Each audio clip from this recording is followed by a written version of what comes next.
இந்த ஃபோட்டோ பார்த்தீங்களா சார்? இந்த ஃபோட்டோ. இன்னைக்கு வந்து காமிங்க. இதுதான் இன்னைக்கு ஃபோட்டோ ஆஃப் த டே. ஆமா. ஜெகத் காலையிலருந்து ரட்சகன், ஆர்.எஸ். பாரதி, துரைமுருகன், கே.என். நேரு, தாமு அன்பரசன், முதலமைச்சர் ஸ்டாலின். முதலமைச்சர் ஸ்டாலின்.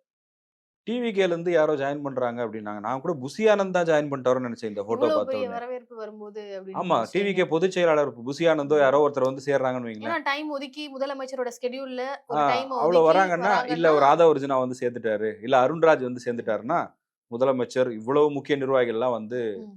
நிக்கிறதுல, அவங்களுக்கு டைம் குடுக்கறதுல தப்பில்ல. சார் ரஞ்சனா நாச்சியார் வந்து சேர்ந்திருக்கிறாங்க. ரஞ்சனா நாச்சியார். ஆமா. ஆமா. அவங்க வந்து டிவிகேல என்னவா இருந்தாங்க? உறுப்பினரா இருந்தாங்க. அடிப்படை நிர்வாகியா இருந்தாங்க. உறுப்பினரா விஜய் இருந்தாங்க. அவர்கள் கூட ஃபோட்டோலாம் எடுத்திருக்காங்க. ரைட். ஃபோட்டோ எடுத்து சந்திக்கிற அளவுக்கு பெரிய ஆளா இருந்திருக்காங்க.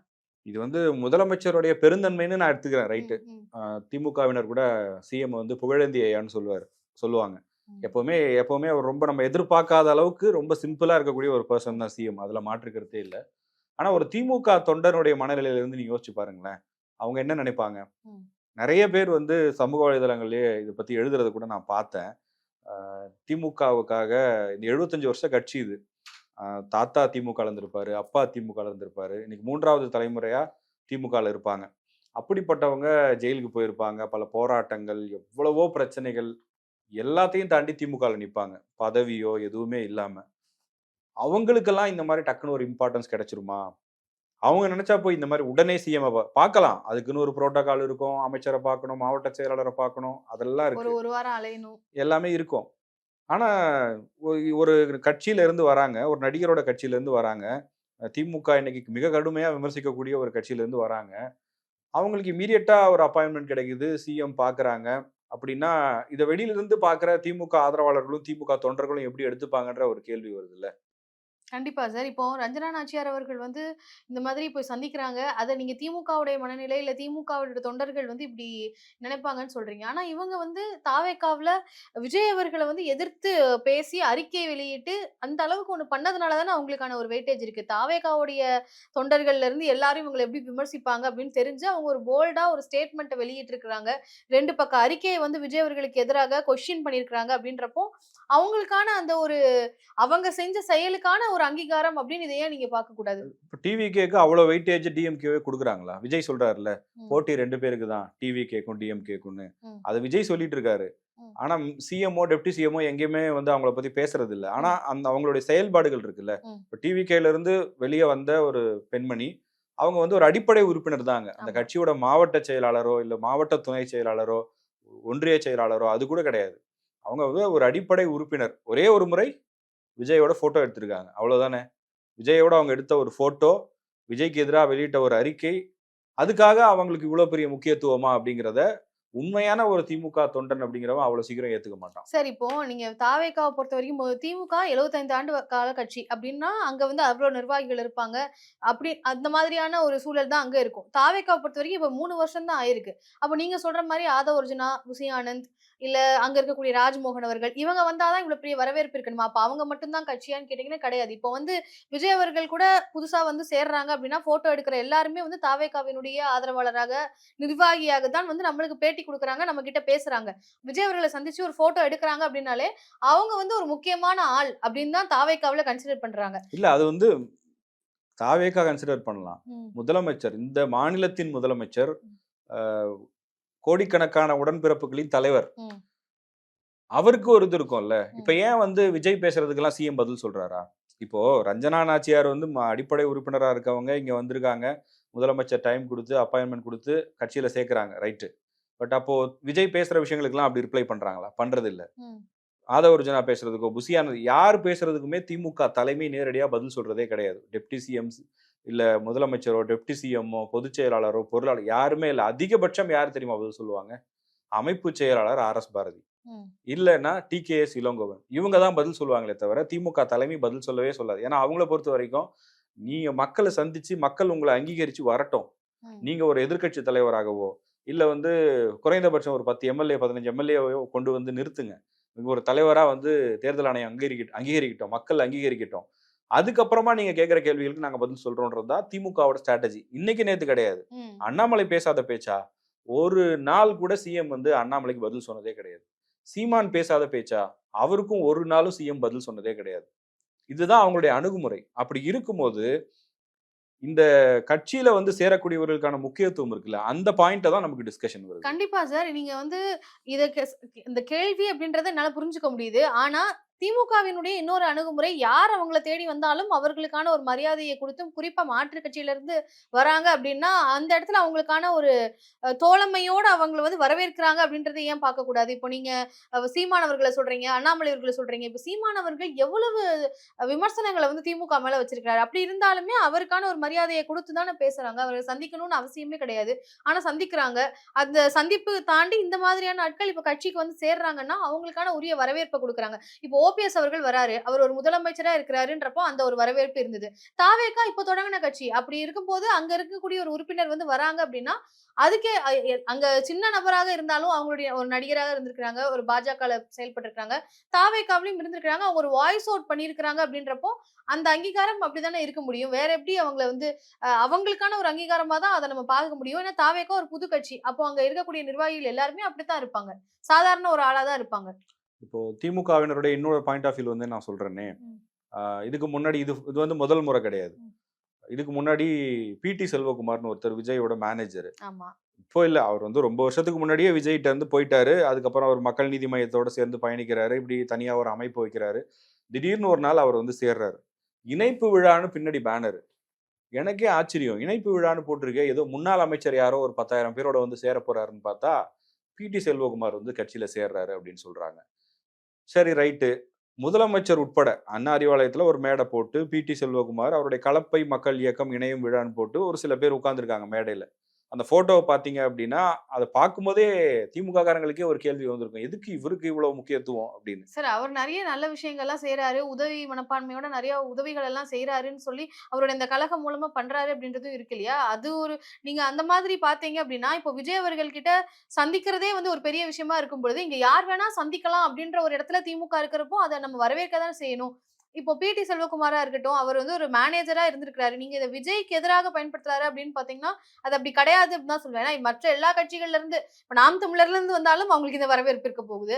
பாமகல இருந்து வந்தாலும் வரவேற்க இருக்க தான் போகுது. சோ எதிர்க்கட்சிகள் யாரா இருந்தாலும் அவர்களை வந்து தலைவரே வந்து சந்திச்சு பார்க்குறாங்க அப்படின்றது தானே நம்ம இதுல புரிஞ்சுக்க முடியும். இப்போ இதுக்கு முன்னாடி வைஷ்ணவியும் ஜாயின் பண்ணாங்க ம். டிஎம்கேல. அப்போ வந்து செந்தில் பாலாஜி முன்னிலையில ஜாயின் பண்ணாங்க. ம். அதுக்கப்புறம் டெப்டி சிஎம்மா அவங்க ரொம்ப எளிதா வந்து சந்திக்கிறாங்க. இப்போ கேட்டா சில பேர் அவங்க சைடுல இருந்தே விளக்கம் குடுப்பாங்க. என்னன்னா, இந்த திமுக அப்படிங்கிறது சாமானியர்களுக்கான கட்சி. திமுகல தலைவரையோ, முதல்வரையோ, டெப்டி சிஎம்மையோ சந்திக்கணும்னா நீங்க வந்து எம்எல்ஏவா இருக்கணும், எம்பியா இருக்கணும், தொழிலதிபரா இருக்கணும், பணக்காரனா இருக்கணும். அப்படின்லாம் அவசியம் கிடையாதுங்க. ம். யாரு வேணாலும் நாளைக்கு ஒரு எளிய பின்னணியில இருந்து வரக்கூடிய ஒருத்தர் கூட போயிட்டு அண்ணா அறிவாலயத்துல நான் இங்கிருந்து வரேங்க, இதுக்காக சிஎம்ம பார்க்கணும்னா தாராளமா பார்க்கலாம். ம். அதனால தான் இந்த கட்சி வந்து இன்னும் மக்களால நேசிக்கப்படுற கட்சியா இருக்கு. ஆனா இன்னைக்கு புதுசா வந்திருக்கிற கட்சி அப்படி கிடையாதுங்க. அவங்க போய் பார்க்கிறதே பெரிய விஷயம். அவங்க கட்சி சொந்த கட்சியோட பொதுச் செயலாளர், பொருளாளர் அவங்களே வந்து அந்த தலைவர போய் பார்த்தா அதுவே பெரிய விஷயமா இருக்கு. ஆமா. பார்க்கிறதே அப்படின்னு அவங்க சொல்லி கடந்து போகலாம். ஆனா என்ன அகைன் அண்ட் அகைன் என்ன வருது அப்படின்னா 2 விஷயம். ஒண்ணு, நீங்க சொல்ற மாரி நாங்க வந்து எல்லாரையுமே எளிதா சந்திப்போம் அப்படின்னு அவங்க கன்வே பண்ணலாம். இன்னொன்னு, தாவேகாவின் அடிப்படை உறுப்பினர் கூட திமுகவுக்கு பெரிய விஷயமா தெரிகிறாங்களான்ற மெசேஜும் கன்வே ஆகுது. ஓகே. தாவேகால விஜயோட ஒரு போட்டோ எடுத்துட்டா, இல்ல விஜய் கூட இருந்துட்டா, விஜயோட டிரைவரா இருந்துட்டா கூட, நீங்க வந்து உங்களுக்கு வெளியில வந்தா அவ்வளவு பெரிய மவுசு அப்படின்னு விஜய் கட்சிக்காரங்க இத பேசுவாங்க. எங்க தளபதி கூட ஒரு போட்டோ எடுத்தா நீங்க தாங்க வைரல் அப்படின்னு அவங்க பேசுவாங்க. அவங்களுக்கு அவ்வளவு முக்கியத்துவம்னு அவங்க பேசுவாங்க. பட் அதை மாற்று கட்சிகள் குடுக்கும்போது, அந்த இடத்துல ஒரு கேள்வி வருது. அதுவும் திமுகவே குடுக்கும்போது, அந்த இடத்துல பெரிய கேள்வி வருது. இத வந்து நம்ம ஒரு சாதாரண தொண்டர்கள் மனநிலையில இருந்து பார்க்கணும். இத வந்து நம்ம ஒரு இன்டலெக்சுவலா, இல்ல ஒரு ஊடகவியலாளரா, இல்ல வேற ஒரு இடத்துல இருந்து நம்ம அணுகணும் அப்படின்னு சொன்னா, அதோடைய பார்வை வேறவா இருக்கும். நீங்க போய் சாதாரணமா இருக்கக்கூடிய ஒரு திமுக தொண்டர்கிட்ட பேசி பாருங்க. அவர்ட்ட கேட்டு பாருங்க. என்னங்க இது? இப்படி வந்து சேர்றவங்கலாம் இப்போ அவங்கள கட்சியில சேர்க்கக்கூடாதுன்னு இல்ல. கட்சியில சேரக்கூடிய ஒரு நார்மலான நிகழ்வா நடக்கலாம். பட் அத வந்து சிஎம் முன்னிலையில நடத்தி, அந்த வீடியோவ வெளிய ரிலீஸ் பண்ணி, அதுக்கு ஒரு முக்கியத்துவம் குடுத்து பண்றாங்க அப்படின்னு சொல்லும்போது, அது அவங்க எதுக்கு பண்றாங்கன்றது புரியுது. இன்னைக்கு வந்து இறுதியாக எந்த கட்சி புதுசா வந்தாலும், அங்க யாருக்காவது ஒரு அதிருப்தி ஏற்படுது, அதெல்லாம் சரியில்லனாலும், அவங்க எல்லாரும் தேர்ந்தெடுக்கக்கூடிய இடமா திமுக தான் இருக்குன்ற ஒரு விஷயத்த வந்து அவங்க செட் பண்ண நினைக்கிறாங்க. அது ஓகே. புரியுது. இப்ப நீங்க சூப்பரா விஜய் வந்து திட்டி விமர்சனம்லாம் பண்ணீங்க. நெறைய பேட்டி விஜய்க்கு அகைன்ஸ்டா குடுத்தீங்கன்னா, ஈஸியா திமுகல வந்து ஜாயின் பண்ணிறலாமோ அப்டின்ற அந்த ஒரு விஷயம் இதுல பார்க்க முடியுதான்னு கேட்டா, அது இருக்குதான். ஆனா இன்னொரு விஷயம் இதுல எப்படி பார்க்கலாம்னா, நீங்க சாமானிய ஒரு தொண்டனா பார்க்கணும் அப்டின்னு சொல்றீங்க. ஆனா இந்த ஒரு விஷயத்த இப்ப வேற ஒரு கட்சியில இருந்து வராங்க. அப்டின்றப்போ திமுகவுக்கு அவங்க எந்த வகையில லாயலா இருப்பாங்க அப்டின்னா, நாங்க உங்கள இந்த அளவுக்கு வரவேற்கிறோம். நீங்க வந்து எங்களுக்கு விசுவாசமா இருக்கணும் அப்டின்ற மாதிரியான ஒரு சந்திப்பா கூட அது இருக்கலாம் அப்டின்றது தான் வந்து எனக்கு இன்னொரு பார்வையா அத நான் வைக்கிறேன். அதுக்கு வாய்ப்புகள் இருக்கலாமா? கண்டிப்பா அது இல்லன்னு நம்ம சொல்ல முடியாது. இப்ப வரக்கூடியவர்கள் வந்து உண்மையா கட்சிக்கு இருக்கணும், ம். கட்சிக்காக வேலை செய்யணும் அப்படின்றதையும் பார்க்கணும். அதே நேரத்துல இன்னொரு விஷயம் இருக்கு. இப்ப நீங்க வந்து மத்த கட்சிகள் இப்போ ஃபார் எக்ஸாம்பிள் பிஜேபில இருந்து ஒருத்தர் போய் ஏடிஎம்கேல ஜாயின் பண்றாரு, இல்ல டிவிகேல ஜாயின் பண்றாரு, இல்ல திமுக தவிர்த்து வேற ஒரு கட்சியில போய் சேர்றாருன்னா, உடனே அந்த விமர்சனம் எப்படி இருக்கும்னு தெரியும். ஒரு மதவாத அரசியல் பேசினவங்க, கடந்த காலங்கள்ல இவர் இப்படியெல்லாம் பேசியிருக்காரு. கடந்த காலங்கள்ல இவர் இப்படியான கருத்துக்களை எல்லாம் சொல்லியிருக்காரு. இவர இந்த கட்சியில சேர்த்திருக்காங்கன்னா பாருங்க, அப்ப இந்த கட்சி பிஜேபி பி டீம் தான் அப்படின்ற விமர்சனங்கள் பொதுவா வரும். ஆனா இன்னைக்கு திமுகவில வந்து அந்த மாரி நபர்களை சேர்க்கும்போது, ம். அது அந்த கருத்துன்றது எங்க போகுது அப்படிங்கிற கேள்வியும் இயல்பா வரும் இல்லையா? இப்ப எஸ். ரஞ்சனா நாச்சியாரோட வீடியோவே வருது. அவங்களுடைய கடந்த கால கருத்துக்களையும் வந்து இன்னைக்கு நெறைய பேர் ஷேர் பண்றாங்க. ஜாதிய ரீதியாலாம் கருத்துக்கள வந்து பகிர்ந்திருக்கிறாங்க அவங்க. அப்போ வந்து திமுகங்கிறது ஒரு சமூக நீதி பேசக்கூடிய கட்சி. இதுக்கு சில பேர் அவங்க விளக்கமும் குடுத்துருவாங்க. அவங்க எப்படி வேணா இருந்திருக்கலாங்க. அந்த இயக்கத்துல இருக்கும்போது அப்படி இருந்திருப்பாங்க. இங்க வந்துட்டாங்கல்ல, இனிமே அவங்க எப்படி இருக்காங்கன்னு பாருங்க. ஒவ்வொருத்தங்க வந்து லைஃப்ல லேர்னிங்ஸ் இருக்கும். ஒவ்வொரு வாட்டியும் வந்து புதுசு புதுசா வந்து கத்துப்பாங்க. அப்போ வந்து ஒவ்வொரு வருஷத்துக்கு ஒரு முறை அவங்களுடைய ஐடியாலஜியும் வந்து மாற்றம் அடையலாம். இப்போ அவங்க திமுகவ தேர்ந்தெடுத்திருக்காங்க. திமுகவுல இருந்து அவங்க நெறைய இன்னும் கத்துப்பாங்க. அப்போ திமுகவுல அவங்க ஒரு சமூக நீதி பார்க்கக்கூடிய ஒருத்தரா மாறிடுவாங்க அப்படின்றது தான் திமுக வந்து எப்பவுமே சொல்லக்கூடிய ஒரு விஷயமாவும் இருக்கு. ஸோ இப்ப ரஞ்சனா நாச்சியார் போன்றவர்களும் இங்க வராங்க அப்படின்னா, அவங்க வந்து இதுவரைக்கும் எப்படி இருந்தாங்களோ, அதுலருந்து ஒரு மாற்றமா அவங்கள இந்த கட்சியில பார்க்கலாம் அப்படின்றது தான் பொதுவா திமுக இவ்வளவு நாட்களாக பயணிச்சுட்டு இருக்காங்க. அந்த மாதிரியான ஒரு வழியில தான். சமீப காலமா எல்லா கட்சிகள்லயும் இது நடக்குது. இப்ப திமுகன்னு மட்டும் இல்லாம அதிமுகலயும் காளியம்மாள் இணைஞ்சாங்க. ஏன் காளியம்மாள் தாவேக்காவே அப்படிதானே சார். செங்கோட்டையன் அவர்கள் வந்து இணையும் பொழுது ஊழல் எதிர்ப்போம்னு சொல்லும்பொழுது, இப்ப செங்கோட்டையன் அவர்கள் ஊழல் இல்ல அப்படின்ற மாரி தானே வந்து பேசுறாங்க. கண்டிப்பா அந்த பாயிண்ட் ஆஃப் வியூல அது அதி கண்டிப்பா அந்த கேள்வி தாவேகா மேலயும் இருக்கு. நீங்க வந்து ம். ஊழலுக்கு எதிரா பேசுறீங்க, இல்ல நாங்க வந்து ஒரு புது அரசியல பண்றோம்னு சொன்னா, அதிமுகவில இருந்தே கேட்டாங்கல்ல. நீங்க வந்து ஜெயலலிதா ஆட்சி சரியில்லன்னு சொல்றீங்கன்னா, அந்த ஆட்சியின் அங்கமாக இருந்த இல்ல எடப்பாடி பழனிசாமி ஆட்சி சரியில்லன்னு சொல்றீங்கன்னா, அந்த ஆட்சியில் அங்கமாக இருந்த செங்கோட்டையன நீங்க பக்கத்துல உட்கார வச்சுட்டு இத பேசுறீங்களேன்னு கேட்டாங்க. நியாயமான கேள்வி தான். அதுக்கு அவங்களும் பதில் சொல்ல வேண்டிய இடத்துல தான் இருக்காங்க. இன்னைக்கு எல்லாருமே நான் சொல்ல வந்தது வந்து, இன்னைக்கு எல்லாருமே எல்லா கட்சியிலயும் இணையறாங்க. காளியம்மாள் சேரும்போது எடப்பாடி பழனிசாமியே டைம் குடுத்து அவங்கள கட்சியில சேர்க்கிறாரு. அது மாதிரி அ த ஓபிஎஸ் தரப்புல இருந்து நெறைய பேர் வந்து திமுகவுக்கு போனாங்க. ஒவ்வொருத்தருக்கும் முதலமைச்சர் முக்கியத்துவம் குடுத்தாரு. சொல்லப்போனா ஓபிஎஸ் மாதிரி ஒரு முன்னாள் முதலமைச்சருக்கு திமுகவில் சேர்ந்தபோது கிடைத்த அந்த மரியாதையும், வரவேற்பும் இருக்கு இல்லையா? ம். அதனால தான் திமுகவ தேடி நெறைய சீனியர்ஸ் வந்து அதிமுகல இருந்து அங்க போறாங்க. ஏன்னா, ஒரு மூத்த அரசியல்வாதிய எப்படி ட்ரீட் பண்ணணும் அப்படிங்கிறதுக்கு ஒரு சரியான முன்னுதாரணம் முதலமைச்சருடைய பேச்சு, அவருடைய அணுகுமுறை தான். ஓபிஎஸ்க்கு அவர் குடுத்த மரியாதையா இருக்கட்டும், அதன் பிறகு மதுரையில போய் ஒரு கூட்டம் நடத்தும்போது, ஓபிஎஸ் பத்தி அவ்வளோ நல்ல நெறைய விஷயங்கள அவர் சொன்னாரு. ஓபிஎஸ் மீதான விமர்சனங்கள் எவ்வளவோ இருக்கு. பட் இருந்தாலும் ஒரு முன்னாள் முதலமைச்சர் 3 முறை இருந்தவர், அதிமுக ஒருங்கிணைப்பாளரா இருந்தவர் நம்மள தேடி வந்திருக்காருன்னா, அவருக்கு என்ன மரியாதைய குடுக்கணும் அப்படிங்கிறத மிகச்சரியா வந்து அவர் குடுத்தாரு. அந்த அணுகுமுறையும் பாராட்டக்கூடிய விஷயம் தான். ஏன்னா, ஏதோ வந்துட்டாரு, அவருக்கு வேற வாய்ப்பு இல்ல, இந்த கட்சிக்கு வந்துட்டாரு, வந்தாரா, ஒரு சால்வைய போட்டோமா, உறுப்பினர் அட்டைய குடுத்தோமா அப்படின்னு கடந்து போகாம, அங்க அவர் பேசின வார்த்தைகள் இருக்கு பாருங்க. ம். மதுரையில அவர் பேசின வார்த்தைகள் ஒவ்வொன்னுமே ஓபிஎஸ்ஸ பத்தியும், ஓபிஎஸ் எப்படிப்பட்டவர் அப்படிங்கிறத பத்தியும், அவருடைய ஆதரவாளர்களும் சந்தோஷப்பட்டிருப்பாங்க. உள்ளபடியே உள்ளபடியே ஓபிஎஸ்ஸும் சரி, அவருடைய குடும்பத்தை சேர்ந்தவர்களும் சரி, அவங்களுக்கு ஒரு ஒரு மாதிரி ஒரு ஒரு கவலை இருந்திருக்கும்ல. இப்போ ஓபிஎஸோட மகனோ, இல்ல அவருடைய குடும்பத்தை சேர்ந்தவர்களோ, அப்பா எப்படி இருந்தாரு? அம்மாவுக்கு பக்கத்துல, அம்மாவுக்கு அடுத்த இடத்துல இருந்த ஒரு நபர். 3 முறை சிஎம்மா இருந்தாரு. ஒரு கட்சியோட தலைவரா இருந்தாரு. இன்னைக்கு அவரு வந்து வேற ஒரு கட்சியில போய் சேர்ந்து, அங்க போய் ஒரு 4 பேர்ல ஒருத்தரா, 5 பேர்ல ஒருத்தரா இருக்கிற மாரி இருக்கேன்னு அவங்களுக்கு ஒரு டவுனா ஃபீல் ஆகும்ல. பட் அந்த மேடையில அவர உட்கார வச்சு சிஎம் பேசின அந்த வார்த்தைகள் இருக்கு பாருங்க. அதுதான் வந்து அவருக்கு ஒரு மிகப்பெரிய ஒரு மரியாதையையும், அங்கீகாரத்தையும் அன்னைக்கு குடுத்திருக்கும். அந்த மாதிரி விஷயங்கள் வந்து உண்மையிலேயே ஒரு பாசிட்டிவா, அதே நேரத்துல நல்ல விஷயம் அப்படின்னு பார்க்கப்படுது. அத யாரும் மறுக்கவே இல்ல. இது ஒரு 2 எக்ஸ்ட்ரீம்ன்னு நான் பார்க்கிறேன். ஒரு பக்கம் இதெல்லாம் பண்றாங்க. இன்னொரு பக்கம் வந்து ஜஸ்ட் பிக்காஸ் ஒருத்தர் வந்து சோசியல் மீடியால பாப்புலரா இருக்காங்க. அவங்களுக்கு வந்து ஒரு சமூக வலைதளங்கள்ல பேசுபொருளாகக்கூடியவர்களா இருக்கிறாங்கன்றதுக்காகவே, அவர்களுக்கு கிடைக்கக்கூடிய முக்கியத்துவம் அப்படிங்கிறது ஒரு எந்த ஒரு கட்சிக்கும் நாளைக்கு வந்து அதிமுக இப்படி பண்ணுதுனாலும் அது வந்து தொண்டர்கள் மனநிலையில ஒரு பாதிப்பை ஏற்படுத்தும். இல்ல தாவேகாவே பண்ணுது. இப்ப தாவேகாவும் தாவேக்காவுமே அததானே சார் பண்றாங்க. இப்போ அவங்க மகளிருக்கான அந்த விழா நடத்தும் பொழுது, மகளிர் தினத்துக்காக விழா நடத்தும் போதுமே, அங்க கூப்ட்டுருக்கக்கூடிய எல்லாருமே வந்து சோசியல் மீடியால ட்ரெண்டிங்கான நபர்கள் தான். அவங்களுக்கு என்ன மாதிரியான ஐடியாலஜி இருக்கு? அவங்க யார சப்போர்ட் பண்ணுவாங்க?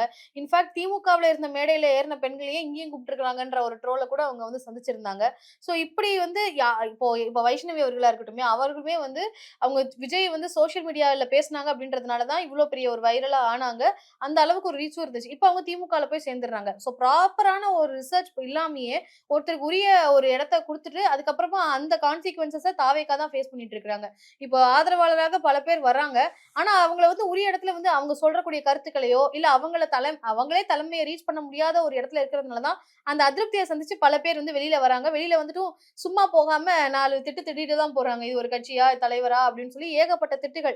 இந்த அவப்பெயருக்கெல்லாம் காரணம் அங்க இருக்கக்கூடிய ஒரு ஒருங்கிணைப்பு அப்படின்னு தான் நான் நினைக்கிறேன். ஏன்னா, அங்கேயுமே சோசியல் மீடியாக்கள்ல இருந்து தான் வந்து கூப்பிடுறாங்க. ப்ராப்பர் ஒரு ரிசர்ச் இல்லாம.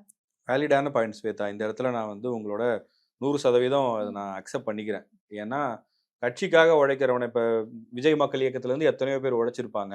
அவங்கலாம் போய் ஈஸியா விஜய பாத்துற முடியுமா? பாத்துருப்பாங்க. பட் இன்னைக்கு இருக்க சூழ்நிலையில பாத்துற முடியுமான்ற கேள்வி வரும். அதே மாதிரி அன்னைக்கு இந்த மகளிர் தின விழா மேடையில கூட பாத்தீங்கன்னா, தாவேகாவுக்கு ஒரு வீடியோல பிரபலமானவங்க, டக்குனு ஒரு இன்டர்வியூல பிரபலமானவங்க, அவங்களுக்கு ஒரு மேடை கிடைக்குது. அந்த சம்பந்தப்பட்ட நபர்கள் வரும்போது கூட நானே இன்டர்வியூல அந்த கேள்விய பரிசு முன் வச்சேன். பொருள்லாம். விஜய் அவர்களோட ஒரு ஃபோட்டோ எடுக்கிறதே வந்து வாழ்க்கையா நினைச்சிட்டு இருக்கக்கூடியவர்களா இருக்கும் பொழுது, லட்சக்கணக்கானவர்கள் ஆ இருப்பாங்க. அப்படியே பல பேர் வந்து இருந்துட்டு இருக்காங்க. இங்க பரிசு பொருள், சால்வ, அது போக பேசுறதுக்கான வாய்ப்பு, மேடையில பேசுறதுக்கான அந்த இடத்துல வந்து அவங்க விஜய் அவர்கள் இருக்கிற இடத்துல மேடையில பேசிட்டாலே அவங்க கண்டிப்பா ஒரு பெரிய ஆள். அந்த மாதிரியான ஒரு வாய்ப்பெல்லாம் வந்து குடுக்குறாங்க. இப்ப பெரிய ஆள்னா நான் எப்படி சொல்றேன்னா, இப்ப இருக்கக்கூடிய தாவேகாவினுடைய கட்சியினுடைய நிலை அப்படி இருக்கு அப்படின்றது தான். ஏன்னா ஒரு தொடக்க கட்சியா இருக்கிறாங்க. அங்க யாராவது ஒருத்தர் பேசுறாங்க அப்படின்னா, அவங்க தாவேகாவிற்கு ஆதரவான நபரா இருப்பாங்கன்னு சொல்லி தான் எல்லாராலயும் ரெகக்னைஸ் பண்ணப்படுறாங்க. அப்படி இருக்கும்போது அந்த வாய்ப்ப யாருக்கு குடுக்குறோம், எப்படி குடுக்குறோம் அப்படின்ற ஒரு கரெக்ட்டான ஒரு ரிசர்ச் இருக்கணும் அப்படின்றது தான். கண்டிப்பா. நீங்க சொன்ன மாதிரி ஒரு அங்கீகாரம் ஒருத்தருக்கு கிடைக்குது அப்டின்னா, அது எதன் அடிப்படையில இருக்கணும்ன்றது ரொம்ப முக்கியம். வெறும் சமூக வலைதள பிரபலம், ஒரு பாப்புலாரிட்டி அத வச்சு மட்டுமே மரியாதை குடுக்குறதுன்றது, அந்த தனிநபர்களுக்கு ரைட். நமக்கு யாரு மேலயும் இதுல வந்து அவங்களுக்கு குடுத்தாங்க, கூப்ட்டு பேசுனாங்கன்றதுல நமக்கு என்ன இருக்க போகுது? எந்த ஒரு அந்த கருத்தெல்லாம் கிடையாது. பட் நம்ம கம்யூனிகேட் பண்ண வரக்கூடிய விஷயம் என்ன அப்டின்னா, ஒருத்தருக்கு நீங்க பண்றீங்க ரைட்டு. அத இன்னொரு சைட்ல உழைச்சுக்கிட்டு காலங்காலமா என்னைக்கும் மீடியா முன்னாடி, கேமரா முன்னாடி வராத, மீடியா வெளிச்சம் படாத ஒரு எளிய தொண்டன் இருப்பான்ல, அவனுடைய குரல் என்னங்கிறது தான் நம்ம இங்க பதிவு பண்ணியிருக்கோம். இது திமுகவுக்கு மட்டும் இல்ல, நீங்க சொன்ன மாரி தாவேகாவுக்கும் பொருந்தும். அதிமுகவோ இல்ல பாஜகவோ இத பண்ணா, அவங்கள பத்தியும் நம்ம கண்டிப்பா கிரிட்டிசைஸ் பண்ணுவோம். இப்போ வந்து இவங்களுடைய பெரிய அதிருப்தியா இருக்கிறதே வந்து என்னன்னா, இவங்கருந்து வெளியில போய் திமுகல சேர்றவங்களுடைய அதிருப்தியே எங்களால சந்திக்க முடியல. எங்களுக்கு ரெகக்னிஷன் கிடைக்கல அப்படின்றது தான். பல வருஷமா விஜய சந்திக்காம, ரெகக்னிஷனே கிடைக்காம வேலை செஞ்சுட்டு இருக்கிறவங்க கோடி பேர் இருக்காங்க. அப்போ அந்த மாதிரியான நபர்களுக்கு ரெகக்னிஷன் குடுத்தாங்க அப்படின்னா, அவருடைய கட்சியுடைய வளர்ச்சிக்கும் அது ஒரு நல்ல விஷயமா இருக்கும். வெறுமனே பாப்புலாரிட்டி அப்படின்றதுனால இவங்கள தொடர்ந்து சந்திக்கணும், அவங்களுக்கான ஒரு லைம்லைட் இருக்கணும் அப்படின்னு ஒரு எதிர்பார்ப்போட வர்றவங்களுக்கு தான் ஈஸியா அங்கீகாரம் கிடைக்குதோ அப்படின்றது தான் நம்மளால பார்க்க முடியுது. திமுகவ பொறுத்தவரைக்கும் இப்ப அவங்களுக்கு சேரும்போது அந்த அங்கீகாரம் இருக்கும். அடுத்ததாக வந்து அவங்க எப்படி அந்த வேலையெல்லாம் செய்றாங்க, எந்த மாதிரி இறங்குறாங்க அப்படின்றத ஒரு ரிப்போர்ட் கிடைச்சா தான், அடுத்த அங்கீகாரம் அவங்களுக்கு கிடைக்கும் அப்படின்றது தான் திமுகவுல இருக்கக்கூடிய ஒரு சூழல். ஆனா தாவேகாவுல அப்படி இருக்குதா? முதல்ல அவருக்கு 2ஆம் கட்டமாக அவருக்கு ஒரு நம்பகத்தன்மையோட ஒரு ஆட்கள் இருக்கிறாங்க அப்படின்ற ஒரு பிம்பம் தான் இருக்கு. அதுவும் இன்னும் எவ்வளவு உண்மை அப்படின்றது நமக்கு தெரியாது. ஆனா மற்ற நிர்வாகிகள பொறுத்தவரைக்கும் அவங்கள சந்திக்கணும், அவங்களுக்கான அங்கீகாரம் வரணும் அப்படின்றதுல ரொம்ப ஒரு முனைப்பா இருக்கிறதுனால தான் அவங்க வெளியில போறதும் ரொம்ப ஈஸியா அந்த ஒரு டிசிஷன எடுத்துர்றாங்க. கண்டிப்பா நம்ம வந்து இன்னைக்கு நடந்த இந்த சந்திப்பு குறித்தும், அந்த சந்திப்பையொட்டி எழுந்திருக்கக்கூடிய விவாதங்கள் குறித்தும் பேசியிருக்கோம். வீடியோ பார்க்குற நீங்க திமுகவா இருந்தாலும் சரி, தாவேகாவா இருந்தாலும் சரி, உங்களுடைய ஹானஸ்ட்டான கருத்துக்களை கமெண்ட் செக்ஷன்ல பதிவு பண்ணுங்க.